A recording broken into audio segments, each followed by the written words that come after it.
जय गुरुदेव।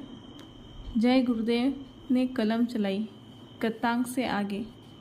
जय गुरुदेव डायरी से संदेश सुनने होंगे। आज के समाज की परिस्थिति इतनी जटिल हो गई है कि अब विधानसभा के नियम इसे नहीं सुधार सकते। प्रत्येक व्यक्ति यदि जज के पद पर आसीन कर दिए जाए तो भी आप समाज की नैतिकता एवं मर्यादा को समाप्त नहीं कर सकते हैं। यह काम तो किसी महान आत्मा एवं अवतारी शक्तियों से संपन्न होना है। आपको संत महात्माओं के कल्याणकारी संदेश सुनने पड़ेंगे। कल्पना की उड़ान।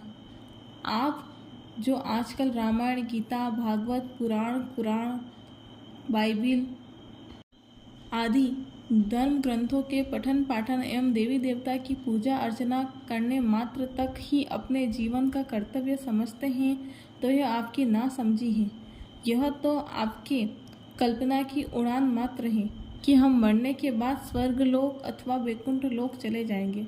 अरे भाई, आजकल तो यह परंपरागत वाक्य बन गया है कि अमुक व्यक्ति का स्वर्गवास अथवा वैकुंठवास हो गया है। आप तो उस व्यक्ति की जीवात्मा को देखते नहीं हैं कि वह कहाँ जाती है, अथवा आपको उस व्यक्ति विशेष के पास से मरने के बाद कोई चिट्ठी पत्री मिली हो। जीवात्मा संबंधी विज्ञान का विस्तार बड़ा ही वृहद है। इसके जानकार सदा से ही इस भूमंडल पर रहते आए हैं। इन्हीं के माध्यम द्वारा समाज का नैतिक उत्थान होता था तथा जीते जी ईश्वर की प्राप्ति का संदेश मिला करता था। परंतु आजकल तो दुष्ट प्रकृति के लोगों ने साधु समाज में प्रवेश कर साधु समाज संतों की मर्यादा को कलंकित कर दिया है, जिससे समकालीन जनता की आस्था सच्चे महापुरुषों के प्रति उठ सी गई है, जिसके फलस्वरूप आज के व्यक्ति संत महापुरुषों के सत संदेशों से वंचित हो जाते हैं। इस प्रकार नैतिक उत्थान का दिन प्रतिदिन पतन होता जा रहा है तथा जीव कल्याण की बात तो लाखों कोस दूर हो गई है। एक बात तो और विलक्षण सी प्रतीत लगती है कि आज के व्यक्ति तरह तरह से चतुर एवं कुशल होते हुए भी प्रतिक्षण चिंतित रहते हैं तथा समय समय पर हानि उठाते रहते हैं। यह सब अस्त व्यस्त व्यवस्था के फल है। धनोपार्जन मुख्य लक्ष्य। भारतीय गणतंत्र की स्वतंत्रता प्राप्त हुए लगभग 16 वर्ष हो गए हैं। स्वतंत्रता के पूर्व हम जिस सुख शांति एवं समाज के नैतिक स्तर की आशा करते थे, वे सभी स्वतंत्रता के बाद बिल्कुल विपरीत अवस्था में समाज के सामने आ गए हैं। मांस भक्षण की रीति ने तो समाज का नैतिक स्तर एवं मनुष्य के स्वास्थ्य का स्तर बिल्कुल गिरा दिया है। पहले वैद्य हकीम जो 12-12 कोस पर ढूंढने से मिलते थे, वे अब गलियों में सुलभ होते हुए भी मनुष्यों की शारीरिक बीमारी को ठीक नहीं कर पाते हैं।